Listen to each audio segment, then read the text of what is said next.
దేవునికి స్తోత్రములు.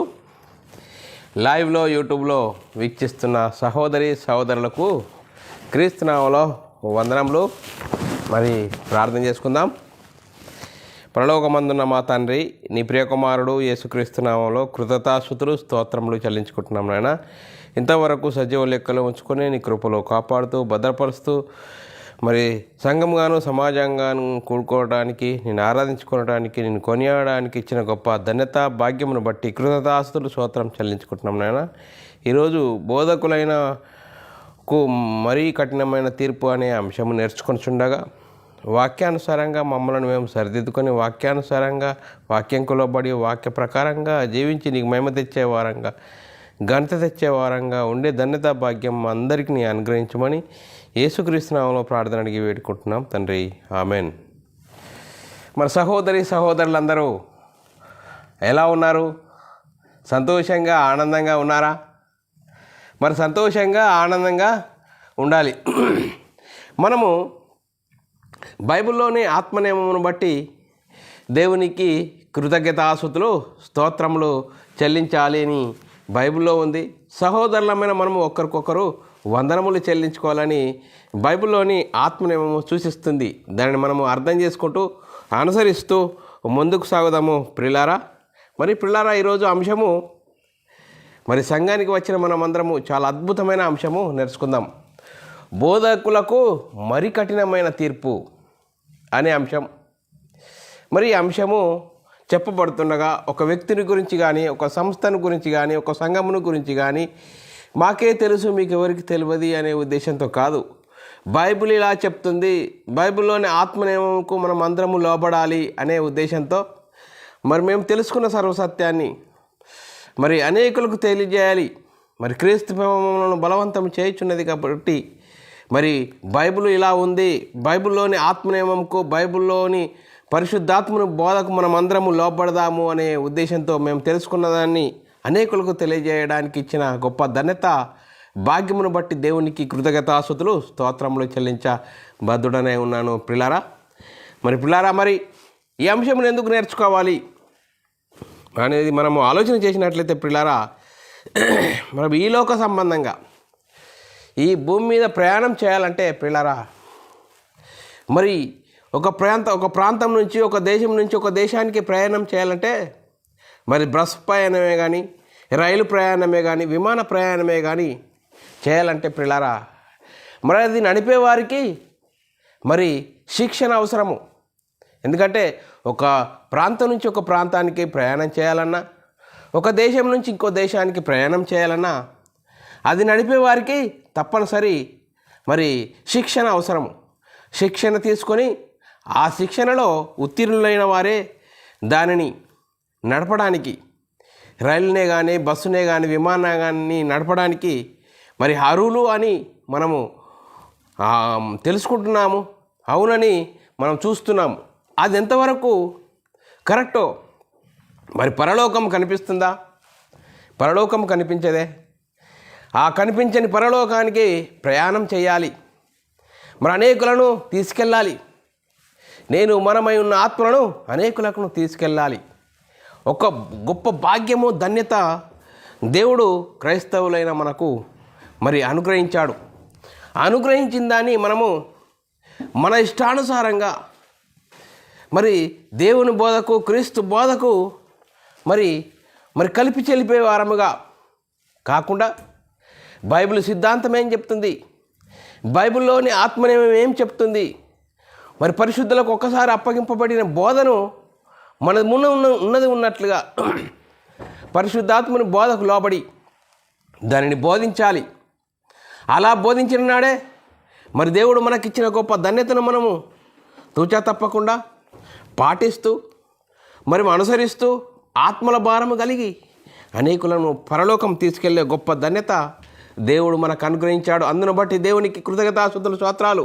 అందుకోసమే బైబిల్ ఏం చెప్తుంది, బైబిల్ ప్రకారంగా మన ఆత్మీయ జీవితం ఎలా ఉన్నది అన్నది ఈరోజు మరి లేఖనాలను బట్టి మనల్ని మనమే సరిచూసుకోవాలి.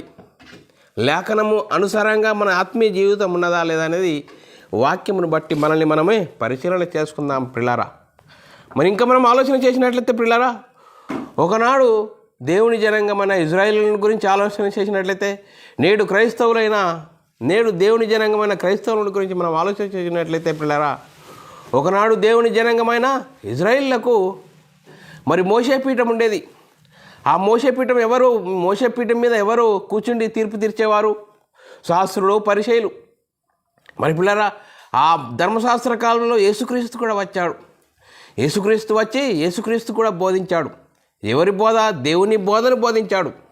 మరి యేసుక్రీస్తు బోధించిన బోధ అధికారం కలిగిన బోధ అని లేఖనాలు సూచిస్తున్నాయి పిల్లారా. మరి యేసుక్రీస్తు బోధించిన బోధ ఎవరికి? యూదులకు, ఇజ్రాయేలులకు మాత్రమే. మరి పిల్లారా, మరి యేసుక్రీస్తు ఏం చేసిండు లోకానికి?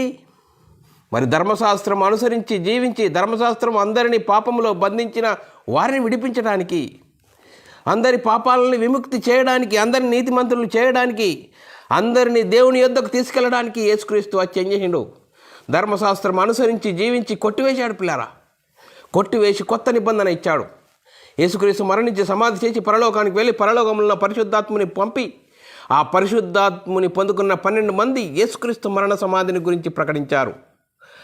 మరి యేసుక్రీస్తు మరణ సమాధిని గురించి ప్రకటించారు. బైబిల్లోని ఆత్మనేమో ప్రకటించారు. అపొస్తలులు, ప్రవక్తలు వేసిన పునాదిని ప్రకటించారు. పరిశుద్ధులకు ఒక్కసారి అప్పగింపబడిన బోధను మరి ప్రకటించారు పిల్లారా.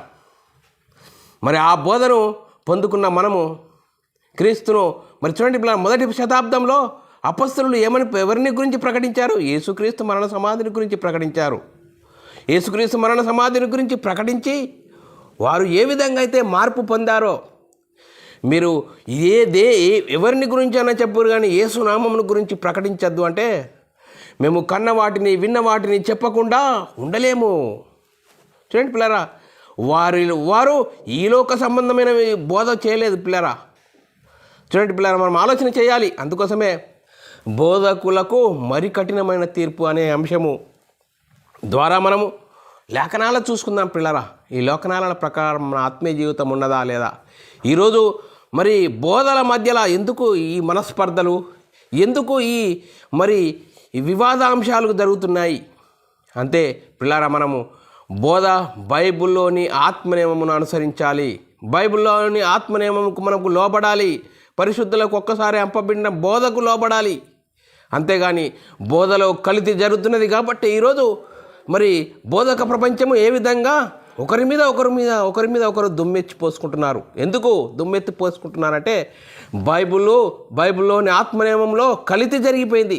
ప్రారంభంలోనే మరి నేను పౌలు వాడను, నేను కేప వాడను, నేను అపోల్లో వాడను, నేను క్రీస్తు వాడనని మరి 1వ శతాబ్దంలోనే మరి 4 బోధలు చాలైనట్లుగా మనం చూస్తున్నాం పిల్లారా. అందుకోసమే మరి బైబిల్లోని ఆత్మనియమమును మరి పొందుకున్న పరిశుద్ధాత్మను బోధ పొందుకున్న 12 మంది మరి వారు ఏ విధంగా వారి స్థిరాస్తులను అమ్మి పరలోకమే వారి గురి, పరలోక సంబంధమైన ఆత్మ సంబంధమైన బోధనే బోధించారు. మరి ఈ లోకమును గురించి ఆలోచించలేదే? మరి ఏంటి ఈరోజు బోధకులైన వారు ఈ లోక సంబంధమైన వాటిని గురించి ఆశించి ఆకాంక్షించి మరి కోటలు, గోడలు, మేడలు కట్టుకొని అనేకులను ఒకరి మీద ఒకరు ఎందుకు పోసుకుంటున్నారంటే సాతాను అనేకులను మోసం చేస్తున్నాడు పిల్లారా. మరి చూడండి పిల్లరా, అనేకులను మోసం చేస్తూ బోధలో మరి కల్తీ జరిగింది పిల్లారా. మరి చూడండి పిల్లారా, వాక్యము కల్తీ జరిగిపోయింది. మరి ఉన్నది ఉన్నట్లుగా చెప్పవలసిన బోధకులు రోజు మరి కల్తీ జరిగిపోయింది. అందుకోసమే బైబిల్లోని ఆత్మనియమం అనుసరిద్దాం పిల్లారా. ఆ బైబిల్లోని ఆత్మనియమం ఏం చెప్తున్నది అనేది మనం ఈరోజు నేర్చుకుందాం, దానికి లోపడదాం, వాక్య ప్రకారంగా మన ఆత్మీయ జీవితం కట్టుకుందాం పిల్లారా. లేఖనాలను పరిశీలన చేద్దాం పిల్లారా. చూడండి పిల్లారా, మనము యాకోబు గారు ఏం చెప్తున్నారో, యాకోబు రాసిన పత్రిక 3వ అధ్యాయం 1వ వచనంలో రాయబడిన మాట చూద్దాం పిల్లారా. బోధకులకు మరి కఠినమైన తీర్పు. చూడండి పిల్లరా, కఠినమైన తీర్పు, మరి కఠినమైన తీర్పు, 3rd డిగ్రీ అంటున్నాడు. చూడండి పిల్లరా, బోధ చేసేవారికి 3rd డిగ్రీ. చూడండి పిల్లరా, నేను బోధకుణ్ణి, నాకు చాలామంది ఫాలోవర్స్ ఉన్నారు, నాకు 100 సంఘాలు ఉన్నాయి అని చెప్పుకోవడం కాదు. బైబిల్ ఏం చెప్తుంది? బైబిల్లోని ఆత్మనియమమునకు మనం లోబడుతున్నామా? ఇది మనకి ఇక్కడ రావాల్సింది. ఏది మాట్లాడినా బైబిల్లోని లేఖనాలను ఎత్తి లేఖనాల ప్రకారంగా మన ఆత్మీయ జీవితం ఉన్నదా లేదా మరి అనేకులను పురికొల్పాలి. వాక్యంలో బైబిల్లోని ఆత్మనియమునకు లోబడదాం ప్రియులారా. అందుకోసమే మరి యాకోబు గారు ఏం చెప్తున్నాడు అనేది మనం ఆలోచన చేసినట్లయితే, యాకోబు రాసిన పత్రిక 3వ అధ్యాయం 1వ వచనంలో రాయబడిన మాట, నా సహోదరులారా, బోధకులమైన మనము మరి కఠినమైన తీర్పు పొందుదామని తెలుసుకొని మీలో అనేకులు బోధకులు కాకుండుడి. చూడండి పిల్లరా, అనేకులు బోధకులు కాకుండుడి అంటున్నాడు. చూడండి పిల్లరా, మరి బైబిల్ ఏమని చెప్తుంది? కొంతమందిని బోధకులు గాను కొంతమంది ప్రవక్తలను గాను చేసి మరి సర్వలోకానికి వెళ్ళి సర్వసృష్టికి సువార్తను ప్రకటించమని బైబిల్ చెప్తుంది. మరి మరి యాకోబు గారు ఏంటి, అనేకులు మరి బోధకులు కాకుండుడి, బోధకులకు మరి కఠినమైన తీర్పు, కఠినమైన తీర్పు, మరి కఠినమైన తీర్పు అని చెప్తున్నాడే. ఎందుకు ఇలా చెప్తున్నాడు? అందుకోసమే బైబిల్లోని ఆత్మనియమమును అనుసరించి జీవించాలి. అపొస్తలుల ప్రవక్తలు ఏమని ప్రకటించారు? అపొస్తలుల ప్రవక్తలు దేని గురించి ప్రకటించారు? యేసుక్రీస్తు మరణ సమాధిని గురించి ప్రకటించారు. సర్వలోకానికి వెళ్ళి సర్వ సృష్టికి సువార్తను ప్రకటించండి. సువార్తలో ఏముంది? దేవుని శక్తి ఉంది. దేవుని శక్తి ఏం చేస్తుంది? మనమై ఉన్న ఆత్మను రక్షిస్తుంది. చూడండి పిల్లరా, ఇంత గొప్ప భాగ్యం, సర్వలోకానికి వెళ్ళి సువార్తను ప్రకటించాలని బోధకులుగా అనేకులను మరి దేవుడు ఏర్పరచుకున్నాడు. చూడండి పిల్లరా, ఎందుకు మరి ఇలా జరుగుతున్నది అనేది మనము ఆలోచన చేసినట్లయితే చూడండి పిల్లరా, ఇంకా మరి పౌలు గారు ఎబ్రీ సంఘంతో ఏమని మాట్లాడుతున్నాడో మనం ఆలోచన చేద్దాం పిల్లరా. కాలమును బట్టి చూస్తే మీరు బోధకులుగా ఉండవలసిన వారై ఉండగా, చూడండి పిల్ల, కాలమును బట్టి చూస్తే మీరు బోధకులుగా ఉండవలసిన వారై ఉండగా అంటున్నాడు. ఎబ్రీలో రాసిన పత్రిక చూడండి పిల్లరా, 5వ అధ్యాయం 12వ వచనంలో రాయబడిన మాట లేఖనమును మనం చదువుకుందాం పిల్లరా. కాలమును బట్టి చూస్తే మీరు బోధకులుగా ఉండవలసిన వారై ఉండగా, దేవోక్తులలో మొదటి మూల పాఠములు ఒకడు మరలా మీకు బోధించవలసి వచ్చెను. మీరు పాలు తాగవలసిన వారే కానీ బలమైన ఆహారము తినువారు కారు. చూడండి పిల్లరా, ఏ విధంగా మీరు బోధకులు కావాలి. మీరు చూడు, సంఘాల్లో మీరు రక్షింపబడి 10 సంవత్సరాల 20 సంవత్సరాలే మీరు ఉన్న కన్నే ఉంటున్నారు. ఎందుకో మీకు బోధ అర్థం కావట్లేదు. అందుకోసమే మీరు బోధకులుగా ఉండవలసిన వారై ఉండగా, మరి దేవోక్తులలో మూలపాఠములు మరి ఒకడు మీరు మరలా బోధించవలసి వచ్చున్నది. అందుకోసమే మరలా మీకు ఎందుకు బోధించవలసి వస్తుంది? మీరు పాలు తాగవలసిన వారే కానీ బలమైన ఆహారం తినవారు కారు. చూడండి పిల్లరా, మరి అంటే చూడండి పిల్లరా, మనం ఆలోచన చేయాలి. మరి ఏ విధంగా జరుగుతున్నది? మరి మూల పాఠమే మనకు తెలియడం లేదట. లేఖనం చెప్తుంది, పౌలు గారు ఎబ్రీ సంఘంతో మాట్లాడుతున్నాడు. మూల పాఠమే మీకు తెలియట్లేదు అంటే మీరు ఇంకా పాలు తాగే దశలోనే ఉన్నారు, బలమైన ఆహారము తినువారు కారు అంటున్నాడు. ఇంకంతేకాదు చూడండి పిల్లరా, మరి దేవుడు కొందరిని సంఘంలో బోధకులుగాను నియమించాడు, ప్రవక్తలను కానీ నియమించాడు. ఎందుకు నియమించాడు? సర్వలోకానికి సువార్త అందాలి, ఉన్నది ఉన్నట్లుగా అందాలి, దేవుని చిత్త ప్రకారంగా, దేవుడు అనుకున్న ఉద్దేశం ప్రకారంగా. మరి చూడండి పిల్లరా, ఆ విధంగా ఉండాలి. దేవుని ప్రణాళిక, క్రీస్తు త్యాగము తెలుసుకొని మరి బోధించాలి. దానిని మనం అర్థం చేసుకొని అనేకులకు బోధించాలి. ఆ బోధ ప్రకారంగా మనని మనము సరిచేసుకోవాలని లేఖనం చెప్తుంది. చూడండి పిల్లరా, దేవుడు సంఘంలో కొందరిని బోధకులుగాను నియమించాడట. ఎందుకు బోధకులుగా నియమించాడు? 1 కొరింథీయుల రాసిన పత్రిక 12వ అధ్యాయం 28వ వచనంలో రాయబడిన మాట లేఖనం చదువుకున్నట్లయితే పిల్లరా, మరియు దేవుడు సంఘంలో కొందరిని అపొస్తలులుగాను, పిమ్మట కొందరిని ప్రవక్తలుగాను, పిమ్మట కొందరి బోధకులుగాను, అటు పిమ్మట కొందరిని అద్భుతములు చేయువారిని గాను, చూడండి పిల్ల, అద్భుతములు చేయువారిని గాను, తర్వాత కొందరిని స్వస్థపరచు కృపావరములు గల వారిని గాను, కొందరిని ఉపకారములు చేయువారిని గాను, కొందరిని ప్రభుత్వములు చేయువారిని గాను, చూడండి ప్రభుత్వం చేయవారు గాను, కొందరిని నానా భాషలు మాట్లాడువారు గాను నియమించెను. ఇది 1వ శతాబ్దంలో జరిగింది పిల్లరా. ఇప్పుడు ఏ కాలంలో ఉన్నాము? వాక్యము సిద్ధపరచబడి స్థిరపరచబడిన కాలంలో ఉన్నాము. ఇప్పుడు వాక్యము సిద్ధపరచబడి స్థిరపరచబడిన కాలంలో ఉన్నాము. వాక్యం ఇప్పుడు మనం క్రైస్తవుడికి పనేంటి? సర్వలోకానికి వెళ్ళి సర్వ సృష్టికి సువార్తను ప్రకటించాలి. సువార్తలో కల్తీ జరగకూడదు, ఉన్నట్లుగా మరి ప్రకటించాలి.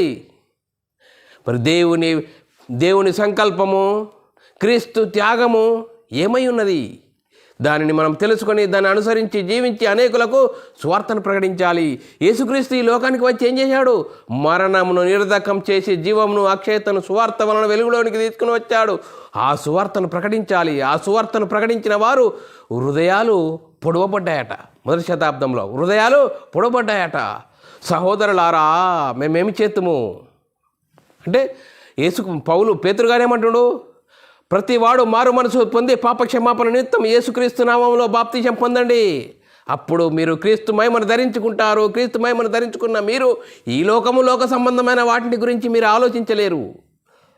మనమై ఉన్న ఆత్మను రక్షించుకున్న మనము అనేకులను రక్షించాలని గొప్ప తపన కలిగి ఉంటారు. వాక్యం మీకు అర్థమవుతుంది.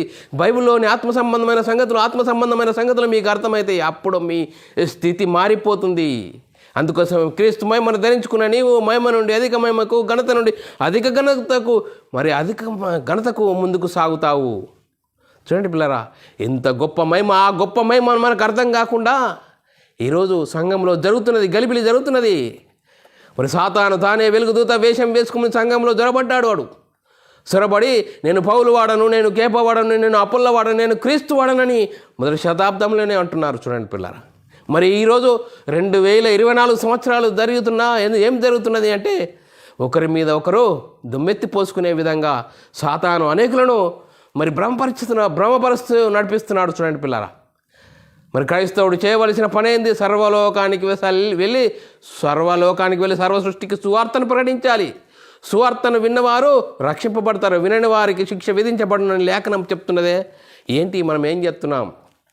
అందుకోసమే పేతురు గారు పౌలు గారు తీతుకు చెప్తున్నాడు, నిన్ను గురించి నీ బోధన గురించి జాగ్రత్త కలిగి ఉండము. ఎందుకు జాగ్రత్త అని చెప్తున్నాడు తిమోతికి? పౌలు గారు ఎందుకు జాగ్రత్త అని చెప్తున్నాడు? చూడండి పిల్ల, ఈరోజు జాగ్రత్తలు లేదు. ఎవరికి ఇష్టం వచ్చినట్లు వారు వాక్యాన్ని కలిపి చెరిపిన విధంగా జరుగుతున్నది. కలిపి చెరిపే బోధలు జరుగుతున్నాయి. కాబట్టి ఎవరిని చూసినా క్రైస్తవ్యాన్ని అసహించుకునే విధంగా మారిపోయింది. ఎందుకో సువార్త అనేకులకు అందనీయకుండా మనమే ఆటంకాలుగా, క్రైస్తవులని పేరు పెట్టుకున్న మనమే ఆటంకాలుగా తయారు చేస్తున్నాడు సాతాను. చూడండి పిల్లారా, సర్వలోకానికి వెళ్ళి సర్వసృష్టికి సువార్తను ప్రకటించాలి. అందుకోసమే నిన్ను గురించి నీ బోధన గురించి జాగ్రత్త తిమోతి అని చెప్తున్నాడు. చూడండి పిల్లారా, మొదటి తిమోతి రాసిన పత్రిక 4వ అధ్యాయం 16వ వచనంలో రాయబడిన మాట మనం చదువుకుందాం పిల్లారా. నిన్ను గురించి నీ బోధన గురించి జాగ్రత్త కలిగి ఉండుము, వీటిలో నిలకడగా ఉండము. నీవు ఇలాగూ చేసి నిన్నును నీ బోధ వినువారిని రక్షించుకుందువు. చూడండి పిల్లరా, పౌలు గారు తిమోతికి చెప్తున్నాడు. చూడండి పిల్లరా, నీ బోధను జాగ్రత్త కలిగి ఉండము. ఎందుకు జాగ్రత్త కలిగి ఉండమంటే చూడండి పిల్లరా, జాగ్రత్త ఏ కొంచెము జాగ్రత్తగా లేకుంటే వాక్యం కోసం సిద్ధపడి వాక్యం అవునా కాదా అని మనం అర్థం చేసుకొని జీవించి అనేకులకు ప్రకటించాలి. అందుకోసమే పౌలు గారు తిమోతికి జాగ్రత్త కలిగి ఉండము, నిన్ను గురించి నీ బోధన గురించి జాగ్రత్త కలిగి ఉండము. చూడండి పిల్లరా, చూడండి పిల్లరా, అంతేకాదు తీర్పు దేవుని ఇంట ఆరంభమైతే ఆరంభము కాలము వచ్చి ఉన్నది. చూడండి, తీర్పు ఎక్కడట? దేవుని ఇంటి యొద్ద ఆరంభమవుతుందట. మొదటి పేతురు రాసిన పత్రిక 4వ అధ్యాయము 17-18 వచనాల్లో రాయబడిన మాట లేఖనం చదువుకున్నట్లయితే పిల్లరా, పేతురు గారు చెప్తున్నాడు, తీర్పు దేవుని ఇంటి యొద్ద ఆరంభము కాలము వచ్చి ఉన్నది. అది మన యొద్దనే ఆరంభమైతే దేవుని సువార్తకు అవిధులైన వారి గతి ఏమగునో. చూడండి పిల్లరా, దేవుని ఇండ్లు ఎవరు? నువ్వు, నేను. సువార్తకు లోబడి సువార్త ప్రకారంగా మన ఆత్మీయ జీవితంను కట్టుకొని యేసుక్రీస్తు దేవుని కుమారుడు, యేసుక్రీస్తు ప్రభు అని విశ్వసించి యేసుక్రీస్తు నామములో బాప్తిసం పొందిన మనము క్రీస్తు మహిమను ధరించుకున్నాము. క్రీస్తు మహిమను ధరించుకున్న మనము ఆత్మనియమంకు లోబడతాము, సువార్తకు లోబడి ఆత్మ సంబంధమైన సంగతులు అర్థం చేసుకొని అనేకులకు సువార్తను ప్రకటించే మనమే దేవుని ఇల్లు. చూడండి పిల్లరా, దేవుని ఇంటినే ఆరంభమైతే సువార్తకు అవిధేయులైన వారి గతి ఏమగును అని లేఖనం చెప్తుంది. చూడండి పిల్లరా, అంతేకాదు, ఇంకా పౌలు గారు రోమా సంఘంతో చెప్తున్నాడు, నా అసత్యం వలన దేవుని సత్యం ప్రబలిన ఎడల నేను ఇంకనూ పాపినై తీర్పు పొందనేలా. చూడండి పిల్లరా, నా అసత్యం వలన దేవుని సత్యం ప్రబలిన ఎడల నేను ఇంకా పాపినై. మరి తీర్పు పొందనేలా అని అంటున్నాడు. చూడండి పిల్లరా, రోమిలా రాసిన పత్రిక 3వ అధ్యాయం 7వ వచనంలో రాయబడిన మాట మనం చదువుకుందాం పిల్లరా. దేవునికి మహిమ కలుగునట్లు నా అసత్యం వలన దేవుని సత్యం ప్రబలని ఎడల నేను ఇంకను పాపినై తీర్పు పొందనేలా. చూడండి పిల్లరా, నా అసత్యం వల్ల దేవుని సత్యము ప్రబలుతుందా?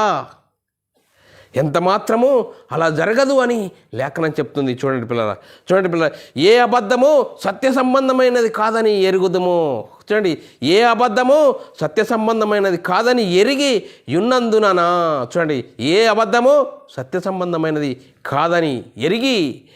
చూడండి, యోహాను రాసిన పత్రిక 2వ అధ్యాయం 21వ వచనంలో రాయబడిన మాట యోహాను గారు చెప్తున్నాడు, మీరు సత్యమెరిగిన వారైనందున, మీరు సత్యమై ఎరిగిన వారందున నేను వ్రాయలేదు, కానీ మీరు దానిని అంటే సత్యమును ఎరిగి ఉన్నందునను ఏ అబద్ధము సత్య సంబంధమైనది కాదని ఎరిగి ఉన్నందున మీకు వ్రాయిచున్నాను. చూడండి, ఏ అబద్ధము సత్య సంబంధమైనది కాదు, సత్యము సత్యమే. చూడండి, ఇంకా సర్వసత్యమే. చూడండి పిల్లలు, వాక్యము ఏ విధంగా ఉన్నది. అందుకోసమే మహిమా స్వరూపియగు మన ప్రభు అయిన యేసుక్రీస్తుని గురించి విశ్వాస విషయంలో మోమాటం అనేది ఉండకూడదు అని లేఖనం చెప్తుంది. చూడండి పిల్లరా, మహిమా స్వరూపి అయిన మన యేసుక్రీస్తు ప్రభు గురించి విశ్వాస విషయంలో మోమాటం అనేది ఉండకూడదు. ఆ మోమాటం ఉంటే మొదటికే మోసం జరుగుతుంది. యాకోబు రాసిన పత్రిక 2వ అధ్యాయం 1వ వచనంలో రాయబడిన మాట, నా సహోదరులారా, మహిమా స్వరూపియగు మన ప్రభు అయిన యేసుక్రీస్తుని గురించిన విశ్వాస విషయంలో మోమాటం గలవారై ఉండకుడి. మోమాటం అసలే ఉండకూడదు. ఎందుకంటే చూడండి పిల్లరా, యేసుక్రీస్తు దేవుని కుమారుడు అని నువ్వు విశ్వసించి యేసుక్రీస్తు నామంలో బాప్తిసం పొందితే అప్పుడు నువ్వు క్రీస్తు మహిమను ధరించుకుంటావు. ఈ లోక సంబంధమైన వాటిని గురించి ఆలోచించవు. ఆత్మ సంబంధమైన విషయాలు ఆలోచించి ఆత్మల భారము కలిగి నువ్వు బోధిస్తావు. బైబిల్లోని ఆత్మ సంబంధమైన సంగతులు అర్థం చేసుకుంటావు. అందుకోసమే మేలైనది చేయనెరిగి అలాగూ చేయని వానికి పాపము. మేలైనది ఏంటండి? సర్వలోకానికి వెళ్ళి సర్వ సృష్టికి సువార్తను ప్రకటించాలి. సువార్తను తెలుసుకున్న నేను మనమై ఉన్న ఆత్మను మనం ఏ విధంగా రక్షించుకున్నామో అనేకులను రక్షించాలనే తపన కలిగి ఉంటాము.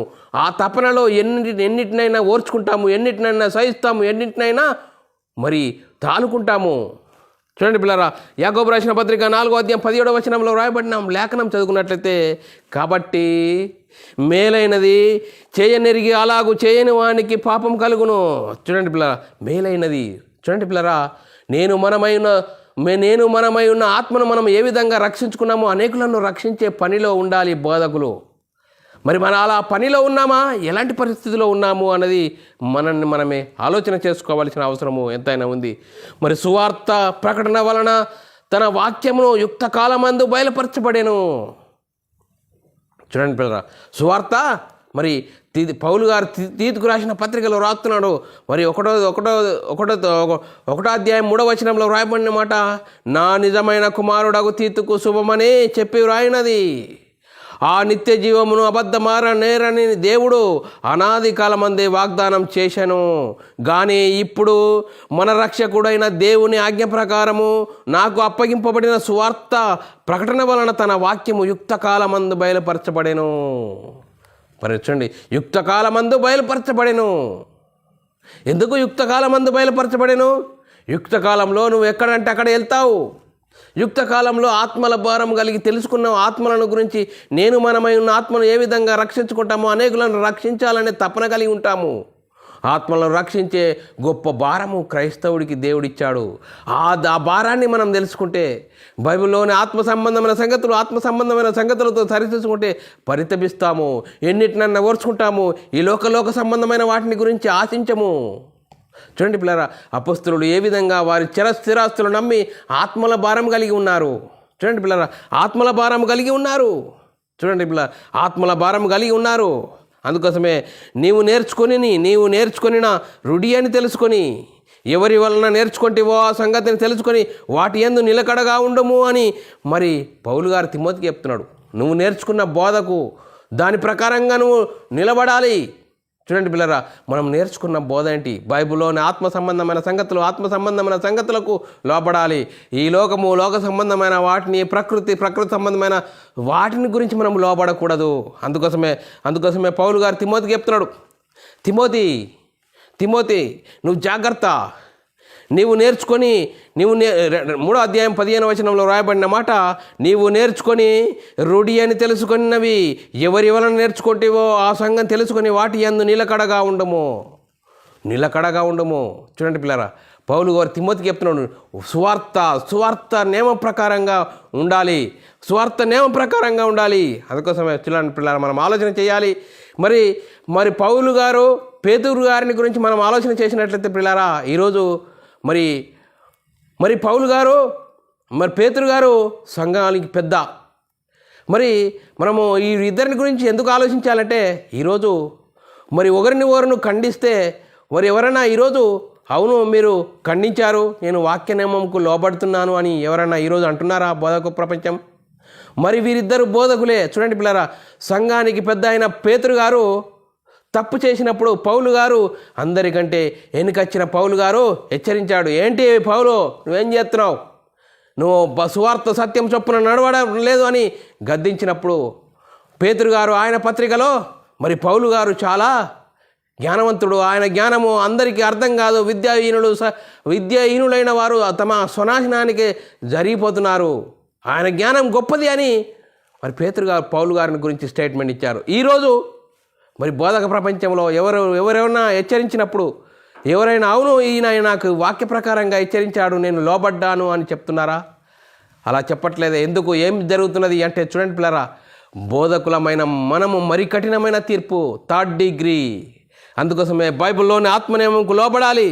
అందుకోసమే పౌలు గారు తిమోతికి చెప్తున్నాడు, నువ్వు నేర్చుకున్నది తెలుసుకొని దాన్ని రుడి అని తెలుసుకోనాలి అంటున్నట్టు. నీవు నేర్చుకొని రుడి అని తెలుసుకొని ఎవరి వలన నేర్చుకుంటే ఆ సంగం తెలుసుకొని వాటి యందు నిలకడగా ఉండాలి. సువార్త ఏది మాట్లాడినా సువార్త నియమంకు లోబడ్డామా, అది కరెక్ట్గానే ఉన్నదా? ఒకటి కాదు, 2 సార్లు 4 సార్లు మనం దాన్ని పరీక్షించుకోవాలి. నా ప్రయాసము వ్యర్థమవునేమో అని, లేక వ్యర్థమైపోవునేమో అని అన్ని జనులకు సువార్త ప్రకటించే విషయంలో పౌలు గారు భయపడుతున్నాడు. చూడండి పిల్లారా, గలతీయులకు రాసిన పత్రిక 2వ అధ్యాయం 2వ వచనంలో రాయబడిన మాట పౌలు గారు చూడండి, సుమారు కొత్త నిబంధనలు 14 పత్రికలు రాసిన పౌలు గారు భయపడుతున్నాడట. దేవదర్శనం ప్రకారమే మేము వెళ్ళితిని మరియు నా ప్రయాసం వ్యర్థమైనేమో లేక వ్యర్థమైపోవునేమో అని నేను అన్యజనులలో ప్రకటించుచున్న సువార్త వారికి ప్రత్యేకంగా ఎన్నికైన వారిగా విశితపరిచితిని. చూడండి పిల్లరా, పౌలు గారు అన్యజనులకు సువార్త ప్రకటించడానికి నియమింపబడ్డాట. చూడండి పిల్లరా, అందుకోసమే అనేకులకు సువార్తను ప్రకటించాడు పౌలు గారు. మనం ఆలోచన చేయాలి పిల్లరా. మనం ఏం చేస్తున్నాం? ఈరోజు మనం నేర్చుకున్నది అవునని రుడి అని తెలుసుకోవాలి, దాని యందు నిలకడగా ఉండాలి, దానిని ప్రకటించాలి. సర్వలోకానికి వెళ్ళి సర్వసృష్టికి సువార్తను ప్రకటించాలి, ఆత్మనియమంకు లోబడాలి. అలా ఉన్నామా లేదా అనేది మనము లేఖనాలను బట్టి మనమే ఆలోచన చేసుకుందాం పిల్లారా. చూడండి, మనం ఆలోచన చేయాలి. సామర్థ్యము నమ్మకముగా మనుషులకు అప్పగించి నమ్మకమైన వారికి, సామర్థ్యం గల వారికి సువార్తను అప్పగించాలి. 2వ తిమోతి రాసిన పత్రిక 2వ అధ్యాయం 2వ వచనంలో రాయబడిన మాట పౌలు గారు తిమోతికి చెప్తున్నాడు, నేను అనేక సాక్షుల ఎదుట నా వలన విన్న సంగతులు ఇతరులకు బోధించుటకు సామర్థ్యం గల నమ్మకమైన మనుషులకు అప్పగించము. చూడండి, పౌలు గారు తిమోతికి చెప్తున్నాడు, నువ్వు సువార్త ఎవరికి అప్పగించాలి? నమ్మకమైన వారికి, సామర్థ్యం గల వారికి సువార్త అప్పగించాలి. అందుకోసమే నమ్మకము, సామర్థ్యం అనేది ఉండాలి. అందుకోసమే దేవుని వాక్యం బంధింపబడి ఉండలేదు. చూడండి, దేవుని వాక్యము బంధింపబడి ఉండలేదు. చూడండి పిల్లల, పౌలు గారిని సువార్త విషయంలో చెరసాలలో వేస్తే సువార్త చెరసాలలో ఉన్న వారికి సువార్త ప్రకటించాడు. చూడండి పిల్లల, వాక్యము బంధించబడి ఉండలేదు. ఈరోజు వాక్యం బంధించబడి ఉండేది కాదు, అందుకోసమే సర్వలోకానికి వెళ్ళి సర్వ సృష్టికి సువార్తను ప్రకటించాలి. ఆ ఆత్మనియమమును మనం తెలుసుకొని దాన్ని అనుసరించి జీవిస్తామో అనేకులకు ప్రకటించడానికి పరితపిస్తాము. ఎన్నిటినైనా ఓర్చుకుంటాము, ఎన్నిటినైనా మరి దాన్ని మనం చవి చూస్తాము. కానీ మనమై ఉన్న ఆత్మను ఏ విధంగా రక్షించుకున్నామో అనేకులను రక్షించాలి. అనేకులను ఆత్మలను రక్షించే భారము బాధ్యత దేవుడు మనకిచ్చాడు. అందుకోసమే 2 తిమోతి రాసిన పత్రిక 2వ అధ్యాయం 9వ వచనంలో రాయబడిన మాట, నేను నేరస్తుడనై ఉన్నట్లు ఆ సువార్త విషయమై సంకెళ్లతో బంధింపబడి శ్రమపడుచున్నాను, అయినను దేవుని వాక్యం బంధింపబడి ఉండలేదు. చూడండి పిల్లరా, నేను నేరస్తుడనై ఉన్నట్టు ఆ సువార్త విషయంలో సంకెళ్లతో బంధింపబడి శ్రమపడుచున్నాను, అయినను దేవుని వాక్యం బంధింపబడి ఉండలేదు. చూడండి పిల్లరా, పౌలు గారు వాక్యం గురించి చెప్తున్నాడు. వాక్యము బంధింపబడి ఉండలేదు తిమోతి. మరి నువ్వు నేర్చుకున్న దాన్ని రుడి అని తెలుసుకొని దాని అందు నిలకడగా ఉండాలి. అందుకోసమే వాక్యము జాగ్రత్త తిమోతి, నిన్ను నీ బోధ వినువారిని జాగ్రత్త కలిగి ఉండము. చూడండి పిల్లరా, ఈరోజు మనము ఏం చేస్తున్నాం? మరి చూడండి పిల్లరా, బోధకులైన వారికి మరీ కఠినమైన తీర్పు, 3rd డిగ్రీ తీర్పు, కఠినమైన తీర్పు, మరీ కఠినమైన తీర్పు. బోధకులకు ఎందుకండి మరీ కఠినమైన తీర్పు? బోధ చేస్తున్నావా? వాక్యము బైబిల్లోని ఆత్మనేమో ఏం చెప్తున్నది? బైబిల్లోని ఆత్మ సంబంధమైన సంగతులు ఏం చెప్తున్నాయి? మరి అపొస్తలులు ఏ విధంగా వారు ఆత్మనేమకు లోబడ్డారు? వారు ఎందుకు ఉన్నదాన్ని, ఈ లోక సంబంధమైన వాటిని చరస్థిరాస్తులను అమ్మి సువార్తను ప్రకటించారు. పౌలు గారు మరి అద్దె ఇంట్లో ఉండి సువార్తను ప్రకటించాడు. ఎందుకు? ఈరోజు బోధక ప్రపంచం ఈ లోక సంబంధమైన వాటిని ఆశిస్తున్నది. ఎందుకు? ఈ లోకం కోసం పరితపిస్తున్నది. అందుకోసమే బోధలో కలితి జరిగింది. అందుకు చూడండి, బోధలో కలితి జరిగింది. కలితి జరిగితే మరి ఈరోజు కలితి జరిగింది కాబట్టే బోధకులకు మరి కఠినమైన తీర్పు, 3rd డిగ్రీ. అందుకోసమే బైబిల్లోని ఆత్మనేమం ఏం చెప్తుంది? మరి సర్వలోకానికి వెళ్ళి సర్వ సృష్టికి సువార్తను ప్రకటించండి అని, నమ్మిన వారికి రక్షణ, నమ్మని వారికి శిక్ష విధించబడినని లేఖనం చెప్తుంది. మరి అపొస్తలులు ఏ విధంగా బోధించారు? అపొస్తలులు ఈ లోక సంబంధమైన వాటిని గురించి ఆశించలేదు, వాటిని గురించి బోధించలేదు. లోకము పెంట అన్నాడు పౌలు గారు. మరి ఈ లోకంలో ఇప్పుడు ఈరోజు నేడు మేము క్రైస్తవులమని చెప్పుకొని బోధ చేసేవారు ఈ లోకము పంట అంటున్నారు. ఈ లోక సంబంధమైన వాటి కోసం పరితపిస్తున్నారు. ఎందుకు పరితపిస్తున్నావు? అందుకోసమే మనం తీసుకున్న బాప్తిజం ఎలాంటిది? ఎందుకు తీసుకుంటున్నావు బాప్తిజం ఎందుకు తీసుకోవాలి? చూడండి పిల్లరా, యేసుక్రీస్తు ఎందుకు వచ్చాడు? యేసుక్రీస్తు వచ్చి ఏం చేయండు? చూడండి పిల్లరా, యేసుక్రీస్తు ఎవరు? యేసుక్రీస్తు దేవుని కుమారుడు, యేసుక్రీస్తు ప్రభువు అని విశ్వసించి యేసుక్రీస్తు మనందరి నిమిత్తం మరణించాడు, సమాధి చేశాడు, పరలోకానికి వెళ్ళాడు. పరలోకంలో పరిశుద్ధాత్మని ద్వారా సువార్త ప్రకటించబడ్డది. యేసుక్రీస్తు మరణ సమాధిని గురించి సువార్త ప్రకటించబడ్డది. ఆ సువార్తను విన్నవారు హృదయాలు పొడబడ్డాయి. సువార్తలో ఏముంది? దేవుని శక్తి ఉంది. ఆ దేవుని శక్తి మనమై ఉన్న ఆత్మ రక్షిస్తుంది. ఆత్మ రక్షించే శక్తి గల వాక్యము అపొస్తలులు ప్రవక్తలు ప్రకటించిన అందుకోసమే సహోదరులారా మేమేమి చేతుము 1వ శతాబ్దంలో అని పేతురు గారు ఏమంటాడు? ప్రతి వాడు మారు మనసు పొంది పాప క్షమాపణ నిమిత్తం యేసుక్రీస్తు నామంలో బాప్తిసం పొందండి. అప్పుడు మీరు బైబిల్లోని ఆత్మ సంబంధమైన సంగతులు అర్థమవుతాయి. ఆత్మనియమంకు లోపడతారు. బైబిల్లోని ఆత్మనియమంకు లోబడి దాని ప్రకారంగా బ్రతకడానికి ప్రయత్నం చేస్తారు. అప్పుడు మరి క్రీస్తు మహిమను ధరించుకున్న మనం సంఘంలో చేర్చబడతాం. సంఘంలో చేర్చబడిన మనము మరి దినదినము వాక్యంలో ఎదుగుతాము. మహిమ నుండి అధిక మహిమకు, ఘనత నుండి అధిక ఘనతకు ఎదిగి మనం ఏ విధంగా రక్షింపబడ్డామో అనేకులను రక్షించే పనిలో ఎన్నిటినైనా ఓర్చుకుంటాం. పౌలు గారు ఎన్నిటినైనా ఓర్చుకున్నాడు, దెబ్బలు పడ్డాడు, మరి ఎన్నో ఓర్చుకున్నాడు సువార్త నిమిత్తము. చూడండి పిల్ల, మనం ఏం చేస్తున్నాం? అందుకోసమే బోధకులకు మరి కఠినమైన తీర్పు. బోధ చేసేటప్పుడు మనం 1, 2, 3 సార్లు చూసుకోవాలి. ఆ వాక్యం కరెక్టే ఉన్నదా, ఆ వాక్య ప్రకారంగా మన ఆత్మీయ జీవితం ఉన్నదా లేదా అని మనం చెక్ చేసుకుంటూ వాక్య ప్రకారంగా జీవించాలి. అందుకోసమే మరి బోధకుల మరి కఠినమైన తీర్పు. మరి దేవుడు సర్వలోకానికి వెళ్ళి సర్వసృష్టికి సువార్తను ప్రకటించాలన్నాడు. కొందరిని బోధకులుగానో కొందరిని ప్రవక్తలుగానో మరి ఈ విధంగా ఎందుకు చేశాడంటే సర్వలోకానికి వెళ్ళి సర్వలోకానికి సువార్త అందాలి. కలిపి చెరిపే బోధలు వద్దు. యేసుక్రీస్తు నమ్ముకుంటే లోకంలో ఉన్న వాటిని అన్నీ కలుగుతాయి, లేకుంటే శరీర సంబంధమైన రోగాలు పోతాయని ఈరోజు చెప్తున్నారు. యేసుక్రీస్తు యేసయ్యనట. చూడండి పిల్లరా, ఎంత సాతాను సంబంధమైన బోధ అనేకులను మరి సాతాను పురికొల్పుతున్నాడు. చూడండి పిల్లరా, ఒకరికంటే ఒకరి పడదు. ఎందుకు పడదు? వాక్యంలో మరి సువార్తలో కలిపి చెరిపే బోధలు ఈరోజు భయంకరమైన బోధలు జరిగాయి. అందుకోసం బోధకులకు మరి కఠినమైన తీర్పు మరి కఠినమైన తీర్పు 3rd డిగ్రీ అంటున్నాడు. చూడండి పిల్లరా, 3rd డిగ్రీ. చూడండి పిల్లరా, భయమేస్తుంది పిల్లరా. 3rd డిగ్రీ చూడండి, అగ్ని ఆరదు, పురుగు చావదు, సాతానుకు సిద్ధమైన నరకానికి జారిపోతావని లేఖనం హెచ్చరిస్తుంది. ఈరోజు మనము లోపడదాం, ఆత్మనియమంకు లోపడదాం, బైబిల్లోని ఆత్మనియమంకు లోపడదాం. అపొస్తలులు ఎవరిని గురించి ప్రకటించారు? దేనిని గురించి ప్రకటించారు? సువార్తలో ఏముంది? దేవుని శక్తి ఉంది. దేవుని శక్తి నేను మనమై ఉన్న ఆత్మను రక్షింపజేస్తుంది.